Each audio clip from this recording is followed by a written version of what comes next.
Do you wish you could be the present mom you've always wanted to be, but still need to provide an income for your family? Are you tired of scouring the internet for legit jobs that will replace your income and that you can do from home in your PJs? Hey friend, welcome to the Virtual Assistant Mama podcast. I know you're over there Googling jobs for moms, legit work at home jobs, or start a side hustle, yet you can't figure out how to take that first step. So instead, you stay stuck, do nothing, or start random side hustles to try to make quick money. Becoming a virtual assistant is the answered prayer you've been waiting for. My name is Ariana, and I'm a former teacher turned work-at-home mom who replaced my teaching income as a virtual assistant in just 6 months. I did this by taking a step of faith and following the dream that God placed on my heart to be home with my babies. Mama, your dreams pale in comparison to God's dreams for you. Imagine offering services that light you up, working with clients who value you and pay you what you're worth, and having a job that works around your life and not the other way around. This is the podcast for you. It's time to take that first step. Are you ready? Here we go. Hey, y'all. Welcome back to the Virtual Assistant Mama podcast. Today's episode, I'm going to be sharing 10 lessons that I learned as a former teacher turned virtual assistant. So we're not going to waste any time. I know you're busy with the holidays, so let's just go ahead and jump on in. Number one, probably the biggest one, is to ask God for help. You do not need to have control of everything. You do not need to do it all on your own. God is there to help you. Make sure you're asking Him for help. Number two is to determine what your goals are. It's going to be hard to replace your income or whatever that goal is if you don't have it identified. So you need to take the time to actually figure out each month what your big goals are. And then number three, tied into number two, is to break down those goals into bite-sized steps. If you need help with this, I recommend checking out episode 181 here on the Virtual Assistant Mama podcast. It's called S is for Setting Goals, and it's part of the ABCs of Becoming a Virtual Assistant series that I did. So that's going to help you a lot with figuring out what your goals are and then getting a game plan of 90 days to hit those goals and what steps you need to take in those 90 days. All right, lesson number 4 is not to listen to imposter syndrome. It's really easy to give in to that little voice that's saying, who am I to do this? Who's actually going to hire me? And just give up.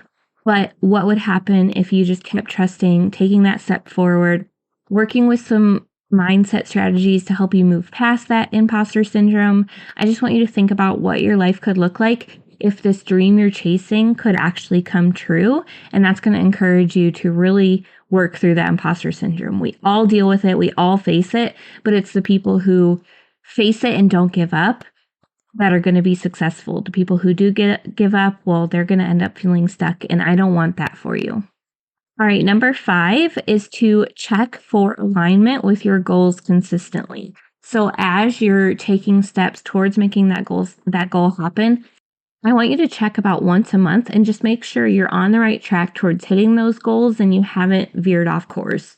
If you have veered off course, figure out why. Maybe you have new goals you're trying to hit and maybe you need to adjust those, or maybe you still have the same goal, but you just kind of forgot. And so you need to realign your tasks with helping you towards meeting that goal. All right, lesson number 6 is don't work with someone just because they're willing to pay you. I talk to you guys about this a lot. I want you to be working with clients who absolutely adore you and you adore them. You believe in their mission of their business so fully. You're excited to help them reach more people with that business, and they value you. They respect you. They pay you well. If you have a discovery call with a potential client and you get some red flags, you need to listen to that gut feeling you're having. If you move forward, even when you see those red flags, you're probably going to end up wasting so much time on that client when it's not a good fit. And just by letting them go or not even taking them in the first place, you might be making room for like 2 or 3 clients in the time that you would have been wasting on that one client that was not a good fit. So listen to that gut instinct. It's probably God telling you, this is not the person I have for you, and find the person who God does have for you. All right, lesson number 7 is to hold firm to your boundaries. This is any boundary in your business, but typically I like to talk about work boundaries and family boundaries. So when are you working on your business? How are your clients able to communicate with you? If they have your phone number and they can text you or call you whenever the heck they want, well, then you probably need to realign those boundaries. I never recommend giving out your phone number. I always recommend either using email or you can use an app like Voxer, Voxer, but then you could set up the notifications to not show up after your working hours or on weekends or any of that. And then same with your family boundaries. If you say you're going to do something with your family, but you end up working then instead, well, that's not fair to your family and they're going to start to resent what you're trying to do. Even if it's helping them in the long run, they're going to resent it if it's taking time away and causing you to break promises. So hold firm to those boundaries that one, you set for your work, and two, those promises and those boundaries that you set with your family. Tip number 8 is to really play the long game. When you're applying to positions, looking for clients, you have to be playing the long game. This means networking consistently to build those relationships with people, giving free value, asking questions whenever you can. I recommend looking for clients in Facebook groups so you can spend time in there, just going in there, connecting with people, asking questions, answering their questions, and just build those relationships without actually pitching to them. And then when you do pitch to somebody, like if they have a job post that you applied to, make sure you're following up and follow up a couple times. No answer is not a no. No answer might just be they're a crazy busy mom that forgot to respond to you. I do that all the time. I've had many clients do that to me, and because I followed up with them, I landed that client. So I highly, highly recommend making sure you're following up consistently as well as networking consistently. All right, lesson number 9, it's kind of actually a question. How can you start living your dream life now? If you have this big dream that you're working towards, a lot of you, it's probably just working from home with your babies. What's something you can do to help that dream come true right now? Like just in a little way. It doesn't have to be anything big. If your job allows it, maybe you could make it so you only work a half day once a week and then the rest of the days are full work days.